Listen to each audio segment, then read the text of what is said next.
মা আজকে পরোটার সঙ্গে কি বানাবে? আজকে পরোটা বানাবো না, আজকে বানাবো রুটি। রুটির সঙ্গে কোনো একটা অন্য ধরনের চিকেন বানাতে হয়। অন্য ধরনের চিকেন? হ্যাঁ, মানে চিকেন কষা নয়, চিলি চিকেন নয়, অন্য না, ধরনের। অন্য ধরনের একটু খেতে ইচ্ছা আছে? ঠিক আছে, চেষ্টা করব। পরোটাও বানাবে?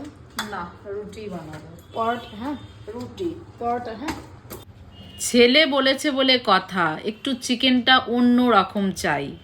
তাহলে দেখা যাক কিভাবে বানাচ্ছি চিকেনটা। চলুন। চিকেনের মধ্যে প্রথমে দিয়েছি লবণ, অল্প একটু লঙ্কা গুঁড়ো, একটু হলুদ গুঁড়ো, 1 চামচ কর্নফ্লাওয়ার আর 2 চামচ টক দই দিয়ে ওটাকে আমি ম্যারিনেট করে রেখেছিলাম। 1 ঘন্টা মতো ম্যারিনেট করে রেখেছি। চিকেনটা ছোট ছোট করে কাটা আমি এরকম টুকরো এনেছিলাম। তো চিকেনের মধ্যে আমি লেবুর রসটা ইউজ করিনি, কারণ টক দইটা ইউজ করেছিলাম ম্যারিনেট করার সময়।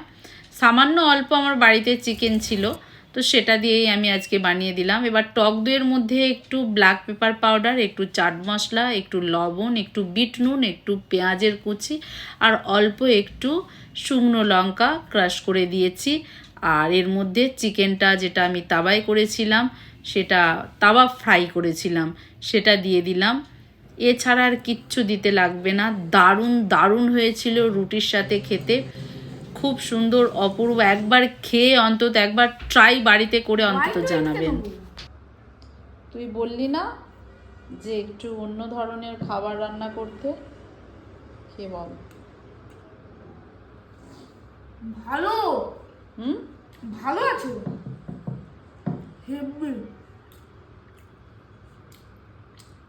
হেভি হয়েছে, লিটারালি মানে পুরো রেস্টুরেন্ট মতো।